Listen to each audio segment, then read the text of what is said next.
아니, 왜 해주시고. 그게 1차는 밸런스가 좀 맞아야 돼요. 한쪽에 치우치면은, 그렇죠?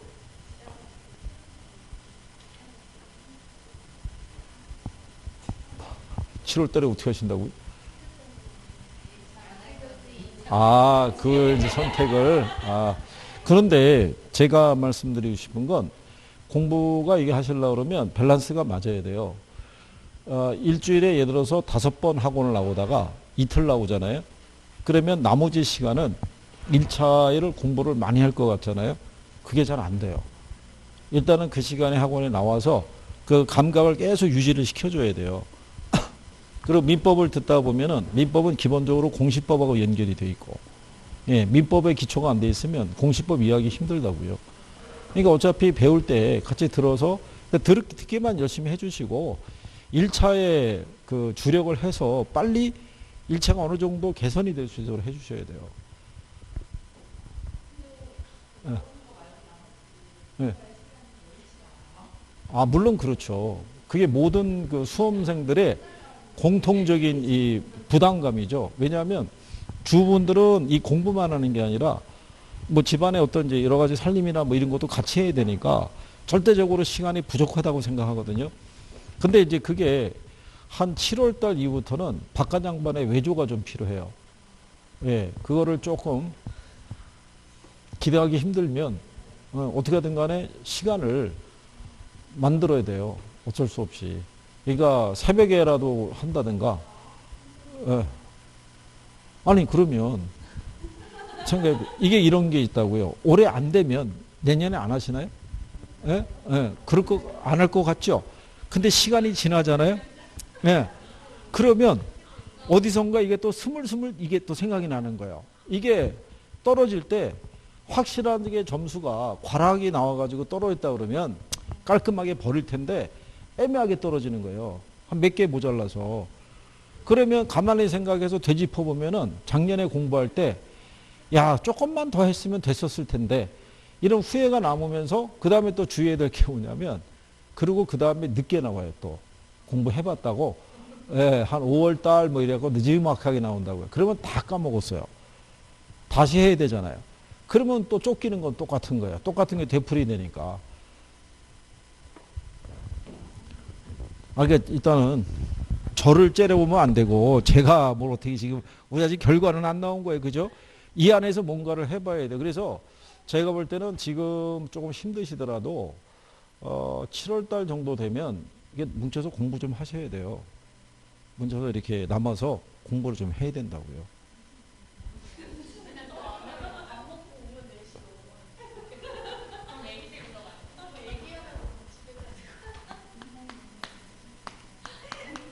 근데 그 뒷말이 아주 그렇잖아요.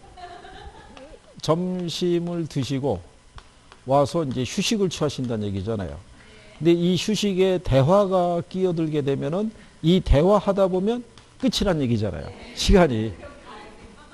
그러니까 이 대화를 일상 대화가 아니라 공부하는 걸로 바꾸셔야 된다고요. 공부하는 걸로. 그죠? 뭐라도 좀 해야지 어떡할 거예요, 이거. 예? 근데 사람들은요, 여러분들의 그런 고충을 100% 이해를 못 해요. 그죠? 그리고 예를 들어서 박한 양반이 권해서 나왔으면 모르겠는데 본인들이 하겠다고 나왔잖아요. 그러면 일단은 저변에 뭐가 있냐면 누가 하라고 그랬어? 이런 얘기가 먼저 나온다고요. 그리고 떨어지게 되면 아니 네가 원해서 가서 했는데 왜 안 되는 거야? 라고 얘기했을 때 과정은 잘 신경 안 쓴다고요. 결과만 놓고 얘기하지. 그거는 저희한테 예? 아, 아니, 생각해 보세요. 아니, 지금, 코로나 인해서요. 지금 저기, 보험 쪽에 관련된 시험도 운동장에서 받고, 그렇죠? 우리나라 대표적인 굴지의 그룹인 에스난데서는 비대면이라고 그래서 화상으로 해서 시험도 보고 다 이렇게 한 건데, 여러분 시험이 왜 연기가 되겠어요? 연기된 이유가 뭐가 있겠어요? 그죠? 제가 볼 때는 그냥 정의 그러면은 어디 운동장 하나 해가지고 그죠? 예, 거기서 그냥 운동장에 책상 놓고 그러고 시험 볼 수도 있는 거예요. 예? 아니, 전국에 한두 곳에서 보겠냐고요. 요에서 충청권에서는 몇 개 학교가 있을 거 아니에요. 예, 그럼 학교에다가 운동장에다 책상 갖다 놓고 배를 놓고 그 학교로 온 사람은 거기에다가 이렇게 보는 거. 아, 근데 알아두실 거는 학교의 소음이 외부로 이렇게 나가는 경우도 거의 없고요. 운동장이라는 게 대부분 학교 교사가 이렇게 둘러싸이는 안의 공간이라고요. 그렇잖아요. 그 외부에서 들어오는 뭐 자동차 소리나 뭐 이런 것 있죠. 그거를 느낄 정도면 시험에 집중을 못 하고 있다는 얘기죠. 그렇지 않겠어요? 아, 우비 줄 거예요. 우비. 그죠? 예. 뭐를 원하는 거예요, 도대체가. 아, 자, 또 이게 그죠? 이 산으로 가고 있는 거죠, 지금. 예, 자, 여기 정의 외부 효과 보시면 자, 긍정적인 효과를 주는 거고요. 정의 외부 효과에서 나타나는 내용을 보게 되면 여기는 사적인 비용하고요. 그 다음에 무슨 비용이 있으면 사회적 비용이 있으면 무슨 비용이 커요? 예, 이 비용이 커요. 그리고 사적인 편익보다는 사회적 편익을 더 크게 해주죠. 자, 이렇게 가능한 이유는 A라고 하는 저기 의사가 이번에 코로나19 있죠. 예, 백신을 개발했어요. 양반이 자기 사비를 한 1억 들여가지고. 그죠? 예. 그렇다는 얘기죠. 이렇게 해서 개발을 했잖아요. 예, 이걸 하게 되면 무슨 비용이 줄어드는 거예요? 사회적 비용이. 이 사회적 비용이라는 거는 사적인 비용하고요. 외부 비용이 있죠. 이렇게 구성이 되어 있는데 정의 의효과는 이걸 빼준다고요. 그죠? 이 사람이 개인적으로 1억을 들여갔음으로 인해 가지고 많은 사람들이 일단 여러분들이 아시죠? 4인 가족이 한 달 마스크 구매 비용만 10만 원이에요. 그렇잖아요. 그런데 백신이 개발이 되면 마스크를 살 이유가 없잖아요. 그러면 가구당 10만 원씩만 절약이 된다고 생각해 보세요. 사회에서 부담하는 비용이 엄청나게 줄어들죠.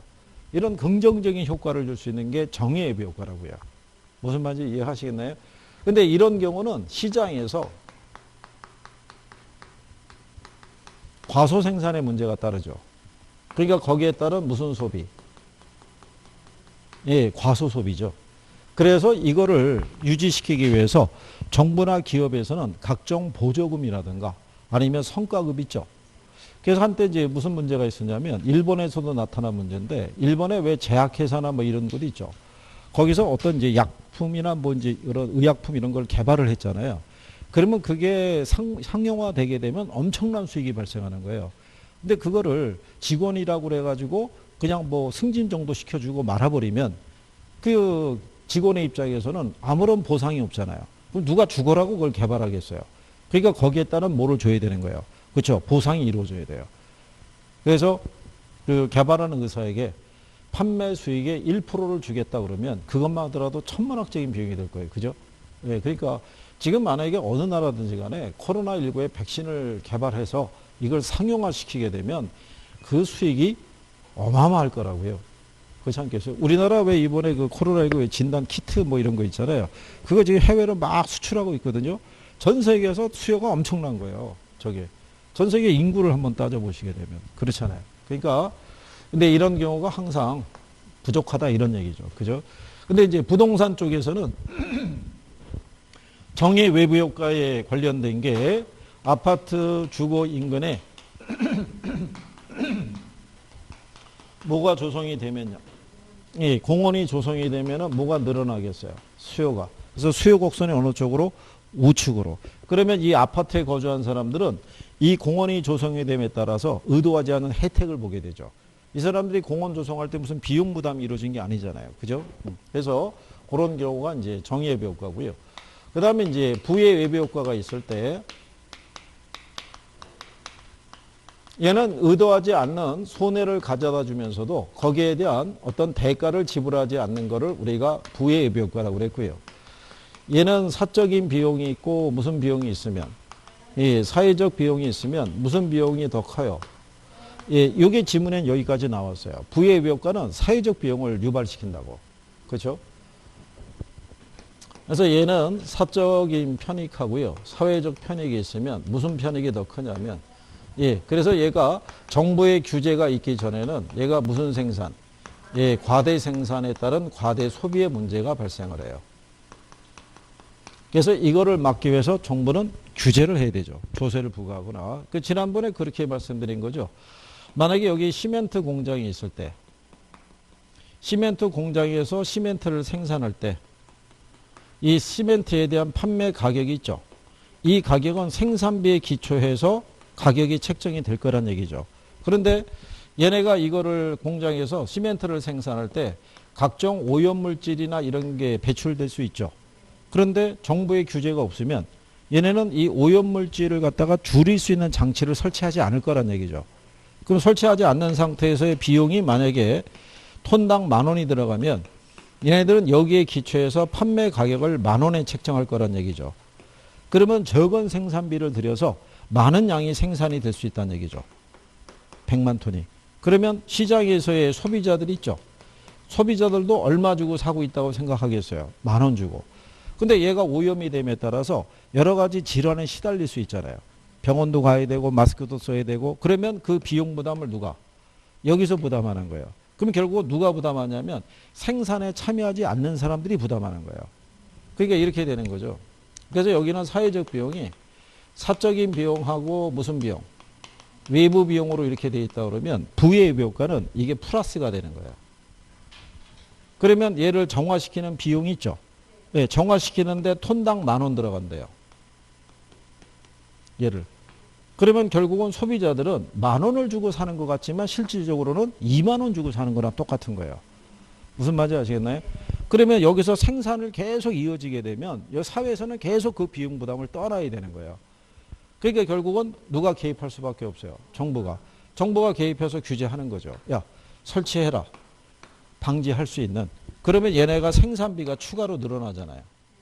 그러면은 10,000원 받고 팔 수는 없죠. 얼마 받아야 돼요? 20,000원. 20,000원을 받기 위해서는 가격을 올려야겠죠. 가격을 올리려고 하면 공급을 줄여야 돼요.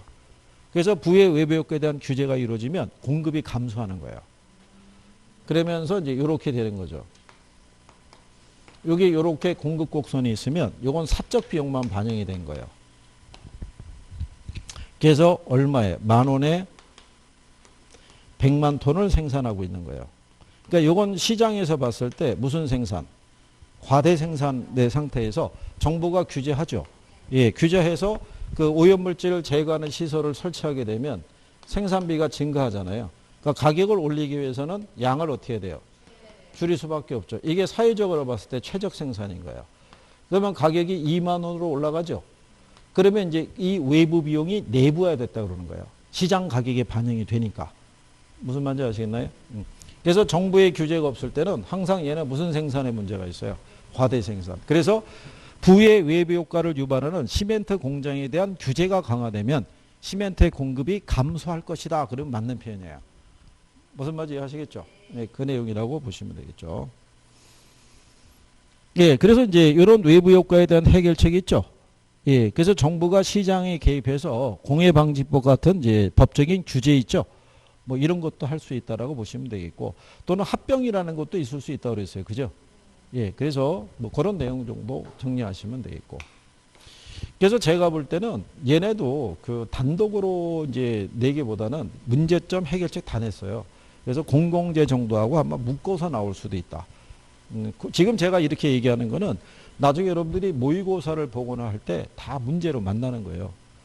그러니까 아까 왜 제가 뭐 그 대토 보상에 따른 리치 뭐 이런 거 있잖아요. 그런 것이 만약에 원래 연내 시행이 될 것 같으면 그것도 지문 넣어갖고 다 문제화 시킨다고요. 그래서 접하게끔. 이번에 여러분들이 왜 그거 아시잖아요. 부동산 거래 신고에 관한 법률이 있죠. 예, 그래서 며칠 이내 신고해야 돼요. 예, 그러면 걔도 지문에 들어가 있어요. 무슨 말인지 아시겠죠? 그 다음에 주택연금의 연령이 낮춰진 거죠. 55세로. 그럼 그것도 문제로 다 들어가요. 그래서 여러분들이 풀어봐서 익숙하게끔 해주는 거예요. 시험 지문에 나오면 그래야지 맞다 틀리다를 판별할 수 있을 거 아니에요. 무슨 말인지 아시겠죠? 일단 기본 문제집에도 기초적인 건 들어가 있어요. 연령대나 이런 것들은. 나중에 이제 모의고사에서도 또 적응하시면 되겠죠. 자, 그랬을 때 이제 옆에 이제 가면은 예, 토지 정책이라는 게 있고요. 자, 여러분들 아시다시피 이 토지 시장도 불완전한 시장이에요. 그러니까 시장 기구를 통해서는 토지라는 자원이 효율적으로 배분되지 못하죠. 예, 그래서 정부가 이 정책 수단을 가지고 토지 시장에 개입하겠다는 것은 크게 두 가지의 목적이 있어요. 그래서 하나가 부의 외부 효과를 뭐 하는 거? 조정하는 거. 예, 그 다음에 또 하나는 뭐냐면 공공재로서의 뭐를 확보하는 거. 예, 토지를 확보하는 것 있죠. 가장 큰 목적 중에 하나가 이거 두 가지예요. 그죠? 그래서 이제 이 토지 정책 수단에서 요즘 이거를 시험에서 용어를 많이 내요.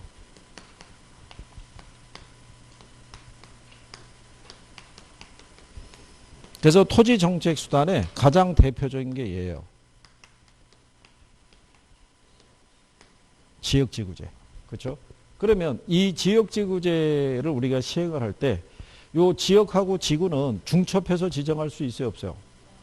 있다라고 얘기하는 거예요. 그죠? 우리가 일반적으로 지역을 먼저 정하고 그 다음에 지구를 지정하기 때문에 중첩해서 지정이 가능한 거예요. 그죠?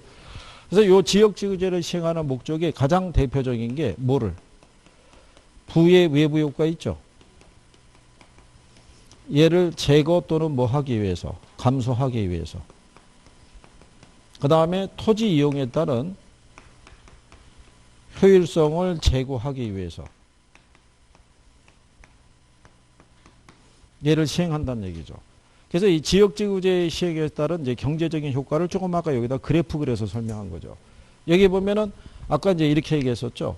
일단의 주거 지역이 있는데 이 옆에 뭐 금속 공장이라든가 주물 공장이라든가 금형 공장 이런 공장이 들어서 있으면 얘는 여기로부터 뭐가 부의 외부 효과를 얻게 될 거 아니에요.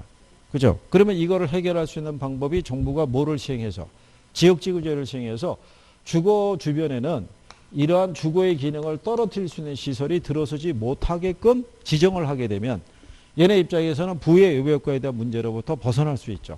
예, 그런 역할을 하는 게 지역지구제라는 거예요. 그죠? 그래서 정부는 차라리 여기를 무슨 지역으로 개발 제한 구역이 있죠. 보전 지역 등으로 이렇게 묶어버릴 수도 있죠. 그거는 무슨 얘기냐면 현재 우리 세대에서는 이 토지 이용이 크게 필요하진 않아요. 근데 이거를 그냥 방치하게 되면 개인에 의한 무분별한 개발이 이루어질 수 있거든요. 그러니까 이걸 차라리 보전 지역으로 묶어버리는 거예요. 그리고 우리 후손에게 넘기는 거죠. 그게 토지 이용에 따른 뭐를 효율성을 높일 수 있는 방법이라고 얘기하는 거죠. 근데 이제 이렇게 지역지구제를 시행하게 되면 거기에 따라서 여러 가지 문제점이 나타날 수 있어요, 없어요? 있죠. 그래서 이제 82페이지 가시면 거기 지역지구제의 문제점이라고 나오죠.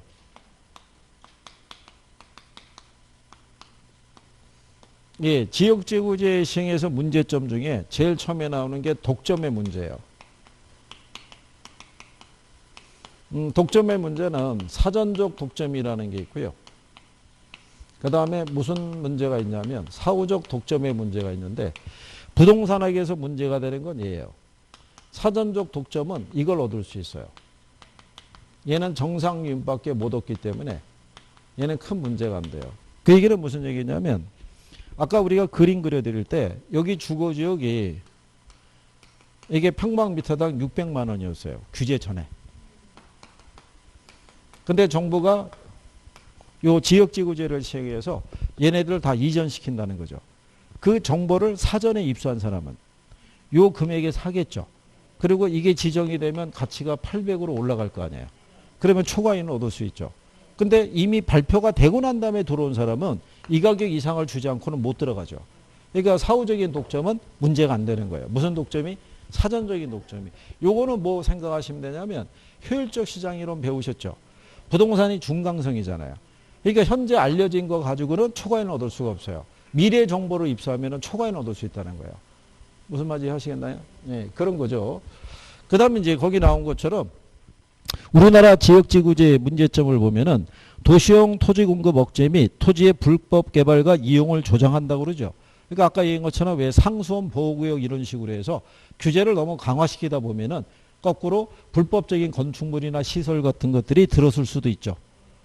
그리고 이제 특정한 용도를 위한 과잉 지정의 우려와 특정 재산권의 과잉 보호가 우려될 수도 있다라고 얘기하죠. 그리고 마지막에 보면 용도 지역 간의 형평성의 문제를 야기할 우려가 있다라고 해놨죠. 예, 그게 이제 여러분들이 배우신 것처럼 여기 도로가 있는데 여기는 보전 지역으로 지정하고요. 여기는 무슨 지역? 예, 이렇게 일률적으로 지정을 해버리게 되면 여기 있는 보전 지역 내 토지 소유자들이 있죠. 이 사람들이 반발할 수 있죠. 그리고 이제 어떤 민원이 제기될 수 있냐면 왜 여기가 개발이고 여기가 보전이냐 이거죠. 여기도 개발하기에 적합한 지역이라고 주장을 펼칠 수 있어요, 없어요? 이럴 때 개발과 보전의 논리 있죠. 이게 충돌됐을 때 이걸 조정하는 제도. 네, 그게 토지적성 평가제도. 그 밑에 박스에 있잖아요. 토지적성 평가제도라고. 시장에서 개발과 보전의 논리가 뭐 했을 때, 예, 경합이 펼쳐 있을 때 얘를 합리적으로 조정하기 위한 수단이 토지적성 평가제도라고 얘기하는 거예요. 그죠? 이해하시겠죠? 예. 그래서 이제 여기에 나온 토지 이용 규제에 따르는 형평성 문제를 완화시키기 위해서 우리가 쓸 수 있는 게 뭐라고 그랬어요? 그게 개발권 양도제죠.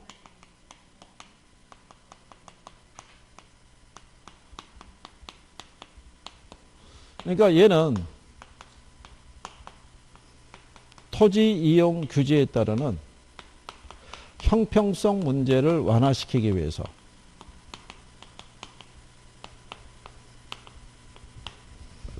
도입할 수 있는 게 이제 개발권 양도제다라고 얘기하는 경우죠. 그렇죠? 그래서 얘네 장점이 우리가 뭐라고 그랬냐면요. 공공의 비용 부담이 있죠.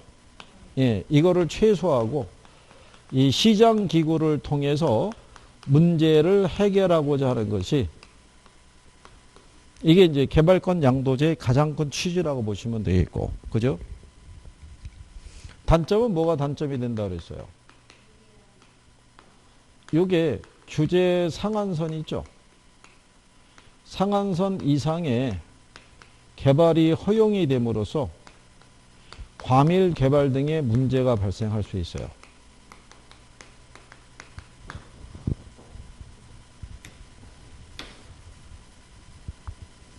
그러니까 아까 얘기한 것처럼요. 이렇게 해서 여기 보전 지역으로 지정하고 무슨 지역으로? 개발 지역으로. 그럼 여기 토지 소유자들이 뭐를 잊게 되냐면 이 사람들이 손실을 보게 돼 있죠. 근데 이 손실에 대한 보상을 정부가 현금으로 보상해 주는 건 아니고요. 정부가 이 소유자들에게 이걸 발급해 주는 거예요. 개발권을. 그러면 이 소유자는 자기가 개발권을 가지고 개발 지역에서 그 권리를 행사할 수도 있어요. 자기가 토지 확보해서 자기가 지을 수도 있고, 아니면 여기 개발 지역이 있죠. 개발 지역에 개발업자들이 있죠. 이 사람들에게는요, 이 총량을 엄격하게 규제해요. 개발을 할 수는 있대. 5층 이상은 개발 허용이 안 돼요. 그래서 이렇게 통제를 해주는 이유는 이 개발권에 관한 수요를 만들기 위해서 그런 거예요. 이게 통제가 안 이루어지면은 굳이 개발권을 사들 이유가 없죠. 그래서 이게 이상을 못 짓는다고 그럴 때 이 사람들의 입장에서는 이익을 얻기 위해서는 이걸 사들여야 되겠죠. 사들여서 추가적으로 공간을 확보하면은 뭐를 얻을 수 있어요? 이익을. 그래서 자기들이 얻는 이익으로서 이 사람들이 있는 손실을 보상해 주는 제도예요. 그래서 이게 시험에 어떻게 나왔냐면 이 사람들이 있는 손실을 보상해 주기 위해서 여기 개발 지역 있죠. 예, 개발 지역에 소유권을 넘겨준다 그러면은 틀리는 거예요.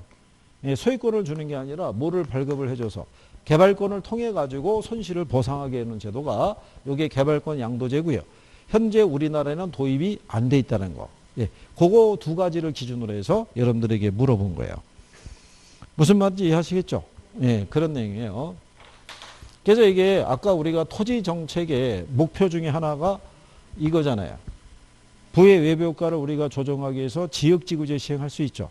근데 지역지구를 시행했더니 이런 문제가 발생하잖아요. 그 문제를 해결하기 위한 방법 중에 하나가 개발권 양도제라는 거죠.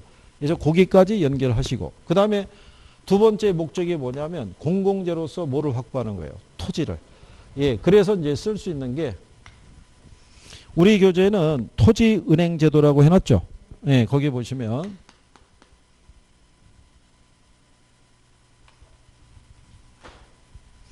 얘도 기억, 용어상에서 지역지구제도 기억해야 되고요. 어쨌든 얘도 기억은 해야겠죠. 그래서 토지은행 제도 여러분한테는 공공토지 비축제도 있죠. 네, 이렇게 나오는 거죠. 그러면 얘는 미래에 이 토지 수요 증가에 대응하기 위해서 정부나 지자체가 미리 토지를 사서 뭐 하는 거예요? 비축하는 거예요.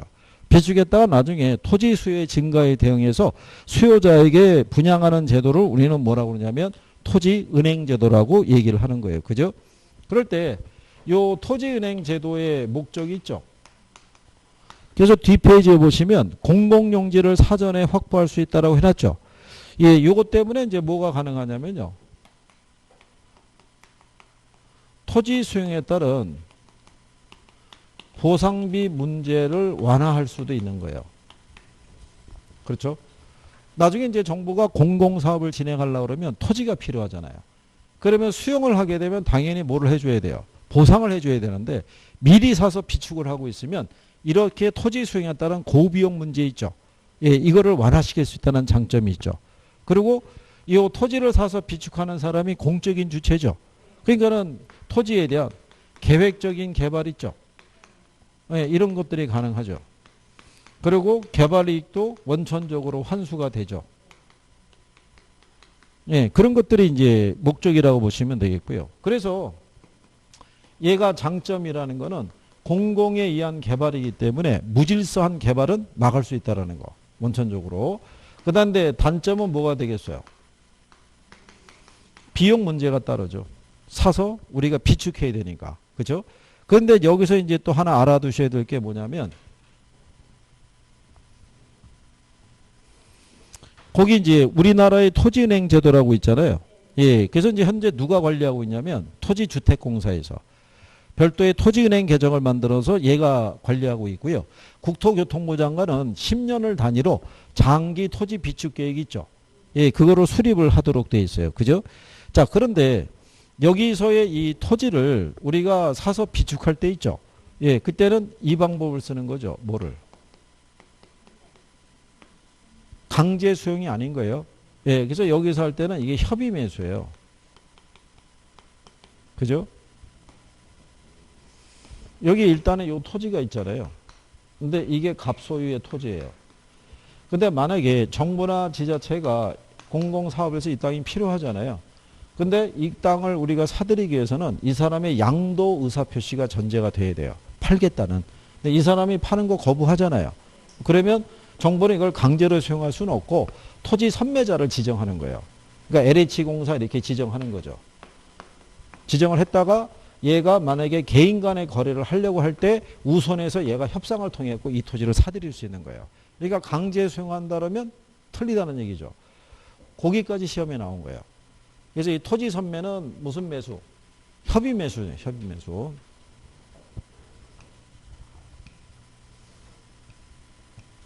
그리고 이제 요즘 느껴졌는지 모르겠지만 이 학개론 쪽에서 공법상의 용어 있죠. 예, 이게 꾸준히 들어와요. 그러니까 공법을 안 들어놓으시면은 용어가 다 생소해요. 그렇다고 학개론생이 공법에 있는 용어를 1차 과목에서 그걸 다루거나 그러진 않거든요. 기본적인 내용만 설명을 해드리지. 그러면 익숙하지 않으면 잊어먹는 거예요. 그럼 나중에 시험장에서 보면 이게 어디선가는 듣기는 들은 것 같은데 뭐 이런 생각이 드는 거죠. 그리고 까먹는 거예요. 그죠? 심지어는 어떻게 하냐면 여기 우리 용어 중에 보면 뭐 지구 단위기 뭐 이런 게 있어요. 그거 얘기해드리면 뭐라고 그러냐면 이거 어저께 공법에서 배운 건데 이렇게 나오는 거예요. 그러니까 공법에서 다 상세하게 배운단 말이죠. 근데 그게 공법에서 내는 난이도는 아니고 어디에다가 학개론에 용어만 들어와도 학생들은 쓰러지는 거예요. 1차만 공부하는 사람들은 2차를 전혀 안 들으니까.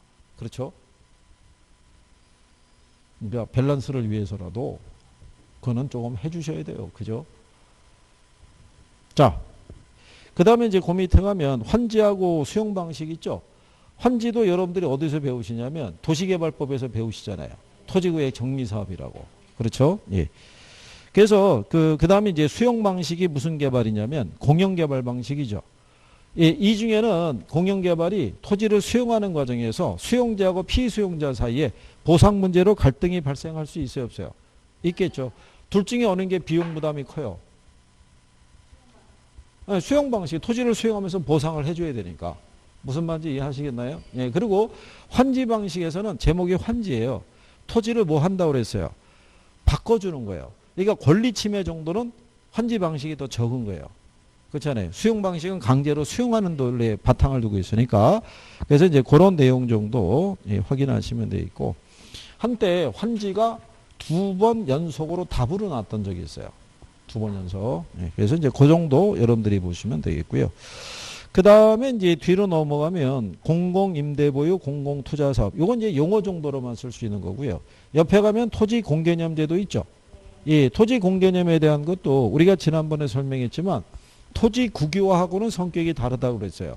토지 국유화는 공산주의 국가에서 모든 국토는 다 정부 소유란 얘기죠. 국가 소유. 근데 토지 공개념이라는 건요. 개인 소유를 인정해줘야 안 해줘요. 해주는데 토지를 공적인 재화로 봐서 공공의 목적을 위해서 사유재산권을 제한하거나 유보할 수 있는 거예요. 그러니까 우리나라에서는 이 토지의 소유권이 있죠. 이거를 절대적 권리로 안 봐요. 그냥 상대적 권리로 보는 거예요. 필요하면 제한을 가할 수 있다. 그래서 토지 공개념에 관련된 법안이 있죠. 그래서 3대 법안으로 나왔던 게 택지 소유 상한제 있죠. 그 다음에 토지 초과 이득세제 있죠. 그 다음에 개발 부담금제도 있죠. 예, 원래 3대 법안이 이거 3가지였어요. 3가지였다가 얘네가 위헌 판정받아서 없어졌다고요. 이 중에 작년에도 이게 나온 거예요. 예. 그래서 이제 도시지역에서 택지 상한을 초과해서 소유하고 있는 사람에게는 뭐 과세를 할 수 있다 뭐 이런 식으로. 이게 한 3번인가 나왔어요. 택지 소유 상한제가. 근데 이게 원래 만들어질 때부터 지난번에 설명했지만 위헌 시비가 끊이지 않았던 거예요. 이게 사유재산권 침해라고 보는 거죠. 자본주의 경제의 꽃이 뭐냐면 부자예요. 그렇잖아요. 공산주의에서는 부자 개념이 성립할 수 없는데 요즘 공산주의 국가들도 시장 개방하고 그러다 보니까 돈 많은 재벌들이 많이 생긴 거죠. 근데 원래 논리는 그렇단 말이죠. 그러니까 자본주의 국가에서 소유권을 200평 이내로 제한한다는 것부터 말이 안 되고 그 다음에 200평을 초과해서 소유한 토지 있죠. 여기서 나중에 땅값 상승에 따라서 이익이 뭐가 된다는 거예요. 예상이 된다는 거예요. 그래서 여러분들이 세법에서 배우셨지만 과세할 때는 간주해서 과세할 수는 없는 거예요. 발생된 실현된 이익에 대해서 과세하는 거지. 그래서 이 법이 시장에 딱 주어졌을 때부터 위헌 시비가 끊이지 않은 거예요. 그러다 결국은 얘네가 한 10년 끊은 거예요. 그러니까 우리나라 헌재도 정치적인 판단이 있어야 되는 게 뭐냐면 이거를 도입한 정권이 있을 때는 이거를 위헌 판정 내리기가 쉽지 않았을 거 아니에요. 그러니까 얘네가 이제 바뀌고 IMF 터지고 이제 그러고 난 직후에 없어진 거예요. 이게. 그래서 이제 당분간은 좀 나오기 쉽지 않을까, 어렵지 않을까 이렇게 생각해요. 예, 계속 써가지고. 예, 그래서 근데 그 얘기가 왜 그러냐면요. 출제자들 입장에서는 한번 써가지고 검증된 내용이 있죠. 예, 그러면 계속 재활용하고 싶은 거예요. 이신청도 다 피해갔으니까. 그러니까 써서 한 2번 이렇게 나오면 걔는 언제든지 또 나올 수 있다고 봐야 돼요. 한 번 나오고 소식이 끊기면 거의 그걸로 끝났다고 봐야 되는데 그래서 여러분들이 그 밑에 가면 지구단위 계획이라고 있죠. 얘도 여러분 시험에 나왔었어요. 그때 뭘 냈냐면 1종 지구단위 계획하고 2종 지구단위 계획 있죠. 예, 그걸 제목을 바꿔서 냈어요. 1종인데 2종이라고. 근데 그렇게 나오고 나니까 또 항의가 많았던 거예요. 이게 공법이냐 학계론이냐 막 이래가지고. 그러니까는 이거를 이제 1종 2종을 바꾸기가 어려우니까 그것만 내는 거예요. 거기 보면은 지구단위 계획이란 도시계획 수리 대상 지역의 일부에 대해서 토지용을 합리화하고 기능을 증진시키며 미관을 개선하고 요거 지문 있죠. 예, 요거만 내는 거예요. 계속. 그 이후로는 얘가 틀린 지문은 안 나오고 계속 맞는 지문으로만 들어오는 거예요. 그런데 1차만 공부하는 사람은 지구단위 계획을 들어본 적이 없잖아요. 그게 이 말이 맞는지 틀리는지를 갖다가 판별할 만한 게 없는 거예요. 그게 그렇게 해서 유도하는 거예요. 출제자들이. 그러니까 그런 내용 정도를 여러분들이 그래서 이제 뒤로 넘어가시게 되면은 거기 기출문제 지문 나와 있죠. 예, 그래서 1번에 보면 토지 적성 평가제도 나와 있죠. 그리고 개발권 양도제도 있죠. 예. 그 다음에 토지 비축제도, 토지이용 규제를 통해서 부의 외벽과를 제거 또는 감소시킬 수 있다. 용도지구는 하나의 대지에 중복 지정될 수 있다. 뭐 이런 내용이 있잖아요. 예. 그러니까 이런 지문들이 반복해서 나온다고 생각하시면 돼요. 자주 나오는 지문들이. 그러니까 결국 우리가 지문에 익숙해져야 되는 거예요. 용어에 좀 익숙해져야 되고. 예, 그걸 조금만 해주시게 되면은 내용이 조금은 간결해질 수도 있고 그래요. 근데 이제 우리가 용어가 익숙하지 않으면 헷갈리는 거예요. 어디선가는 보긴 본 것 같아요. 근데 얘가 걘지 얘가 얘인지를 모르겠는 거예요. 그게 이제 공부 조금 하고 멈춰 있는 상태예요. 거기를 뚫고 나가야 이제 분리가 다 되기 시작하는 거예요. 그러면 이제 문제 보면은 간단한 거예요. 그게 나중에 이렇게 쉬운 걸 갖고 내가 왜 고민했지 막 이런 얘기 나오는 거예요. 그렇겠죠. 하실 수 있다고 생각하시고. 그죠? 그 다음에 이제 주택정책이라고 있죠. 주택정책을 가시게 되면 이 목표라는 게 주어져 있는데 이게 이제 수요하고 공급 측면의 문제 있죠. 그러니까 수요 측면에서는 이런 거죠. 시장에 공급된 주택을 소비자들이 이걸 소비하기 위해서는 구매력이 높아져야 되잖아요. 그러니까 구매력을 늘릴 수 있는 방안. 그 다음에 공급 측면에서는 시장의 주택이 원하는 지역에 공급이 될 수 있어야 되잖아요. 근데 시장기구를 통해서는 공급의 증가가 어렵게 되면 어떻게 하겠어요? 정부가 나서서 공공주택을, 임대주택을 공급해 주거나 수요자들의 입장에서는 구매력을 강화시키는 게 어려워지게 되면 결국 가격을 통제할 수밖에 없다는 거예요. 그렇죠? 그래서 임대주택 정책이 있고 분양주택 정책이 있어요. 그죠? 근데 해마다 이 정책에 대한 거는 거의 나온다고 보셔야 돼요. 이쪽은. 그건 왜 그러냐면 아까 우리가 초입에서 배우셨지만 이 소득이 낮은 일반적인 사람들은 정부가 지원해 주지 않으면 주거 불안 문제가 해소가 안 돼요. 그러니까 지금 현재 주거 취약계층으로 나오는 젊은 세대 있죠. 예, 지속적으로 지어서 공급을 해주고 있고 그 다음에 신혼부부 있죠.